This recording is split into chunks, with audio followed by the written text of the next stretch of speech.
అందరికీ నమస్కారం. ఒక యోగి ఆత్మకథ. పరమహంస యోగానంద గారి యొక్క ఆధ్యాత్మిక జీవిత విశేషాలు తెలుసుకుంటున్న సందర్భంగా మనం లాహిరి మహాశైల ధర్మచారిణి, ధర్మపత్ని అయిన శ్రీమతి కాశీమణి గారి యొక్క ఆధ్యాత్మిక అనుభవాలను తెలుసుకుంటున్నామండి. అందుట్లో భాగంగా గురుదేవులు తో ఆమెకున్న ఆ యొక్క ఆధ్యాత్మిక జీవితానికి ఆమె ఎలా వచ్చింది?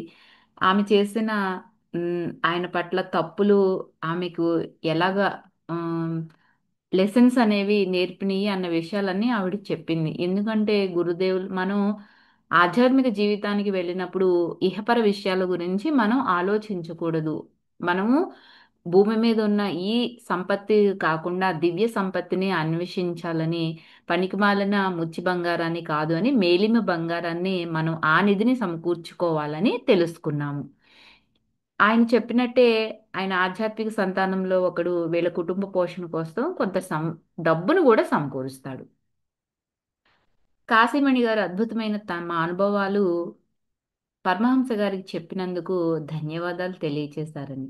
ఆవన్నాడు మళ్ళీ ఆవిడ ఇంటికి వెళ్ళి తీన్ కౌడి, దుకౌడి లహరీలతో దార్శనిక చర్చ చేస్తూ చాలా గంటల సేపు ఆనందంగా గడుపుతారు.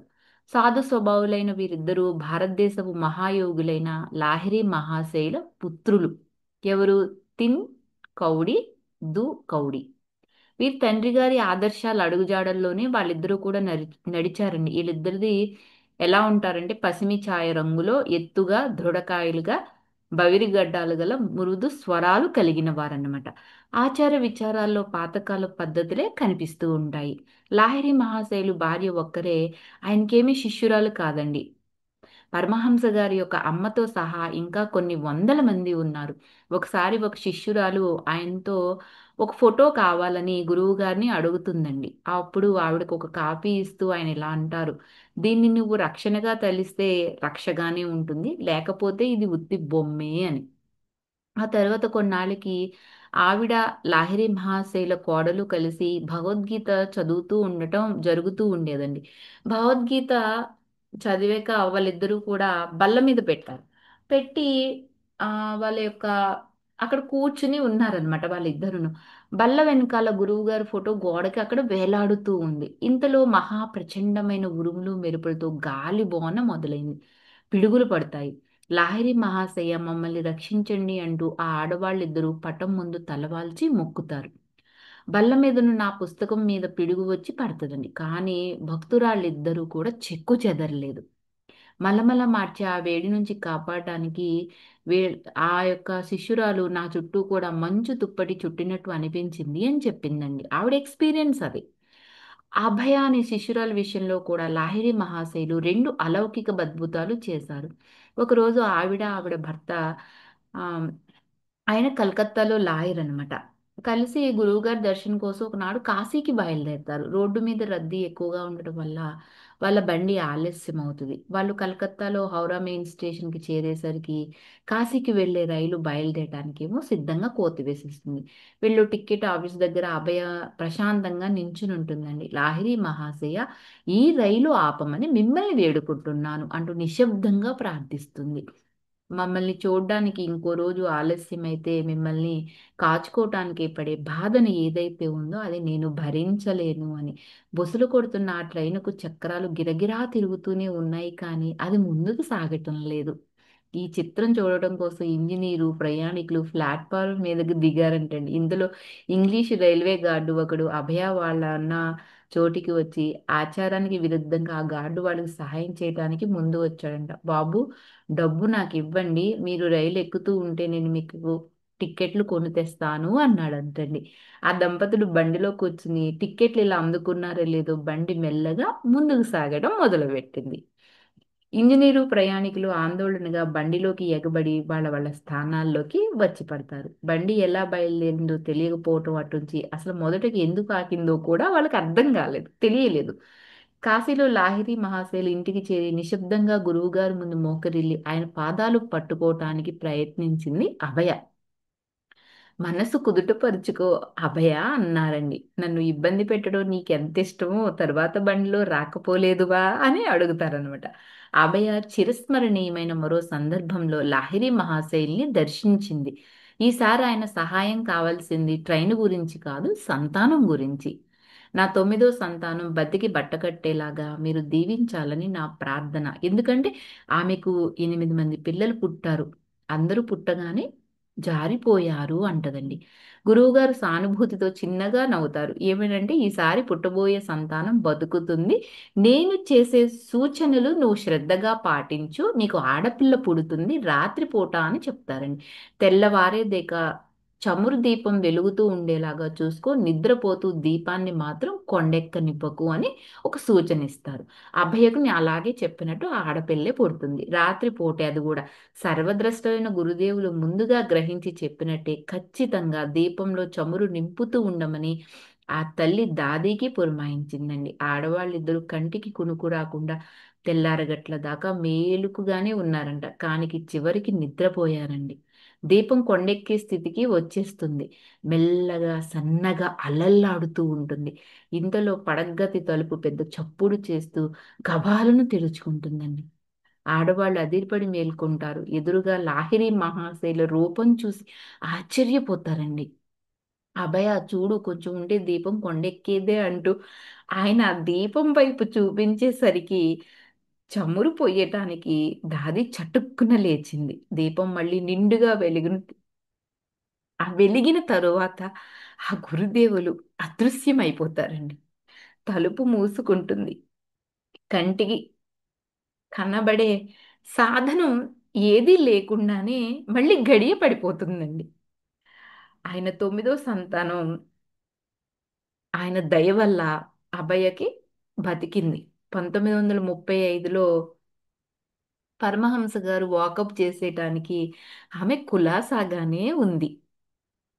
లాహిరి మహాశైల శిష్యుల్లో పూజ్యులు కాళీ కుమార్ రాయ్ గారు గురుదేవుల సన్నిధిలో తాము గడిపిన జీవితాన్ని గురించి మనోహరమైన వివరాలు అనేకం చెప్పారండి పరమహంస గారికి కూడా. ఆయన కాశీలో వారింట్లోనే ఉంటూ వరుసగా వారాల తరబడి అతిథిగా ఉండేవారు. ఆ రాయి గారు. చాలా మంది సాధు సజ్జనులు, దండి స్వాములు ఆ యొక్క లాహిరి మహాశయుల పాద సన్నిధిలో కూర్చోటానికి ప్రశాంతమైన రాత్రి వేళ వస్తూ ఉండేవారంట. దండి స్వాములు అంటే బ్రహ్మ దండ సూచికంగా చేతిలో వెదురు కర్రను సాంప్రదాయకంగా తీసుకువెళ్ళే ఒక సాధు వర్గంలో సభ్యులండి.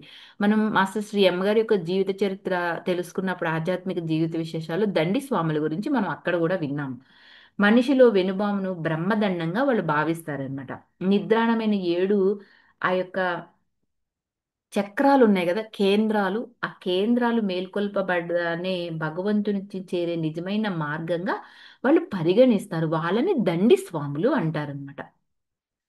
ఒక్కొక్కప్పుడు వారు ధ్యానానికి, వేదాంతానికి సంబంధించిన విషయాలు ముచ్చటించుకుంటూ ఉండేవారు. తెల్లారగట్ల మళ్ళీ వెళ్ళిపోయేవారు. ఈ మాన్య అతిథులు ఈయన అన్నిసార్లు వారింటికి వెళ్ళారు కానీ ఒక్కసారి కూడా వారు నడుము వాల్చడం అసలు చూడనే లేదండి లాహిరి మహాశయులు.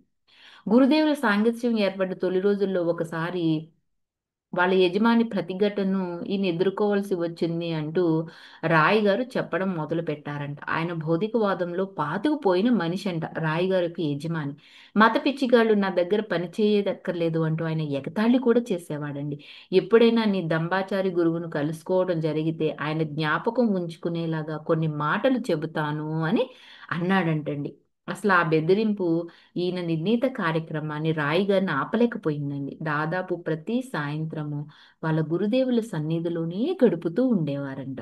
ఒకనాడు రాత్రి వాళ్ళ యజమాని రాయి గారు వెంబడ వచ్చి గురుదేవులు కూర్చునే గదిలోకి మొరటుగా చొరబడ్డాడండి.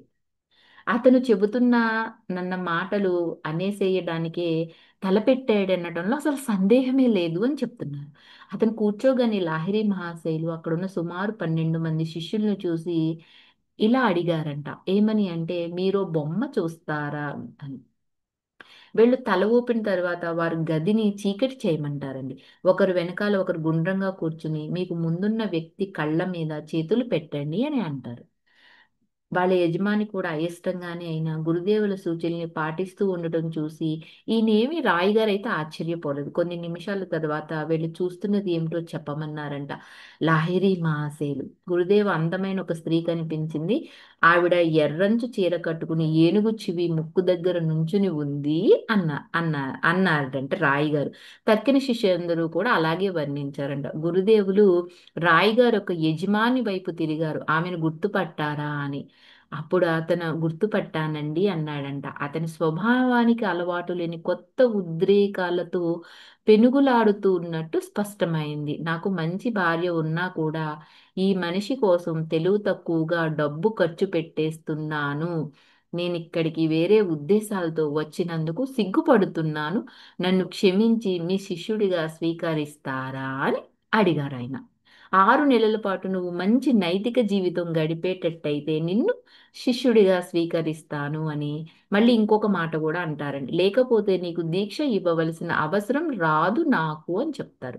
ఒక 3 నెలల దాకా స్త్రీ వ్యామోహాన్ని నిగ్రహించుకుంటాడండి ఆ యజమాని. ఆ తరువాత ఆవిడతో మళ్ళీ సంపర్కం కొనసాగిస్తాడు. తరువాత 2 నెలలకు అతను చనిపోతాడు. గురుదేవులు గోప్యంగా చెప్పిన జోస్యాన్ని అప్పుడు అర్థం చేసుకుంటారు రాయ్ గారు. లాహిరి మహాశయులకు త్రైలింగ స్వామి అనే సుప్రసిద్ధులైన స్నేహితులు కూడా ఉండేవారు.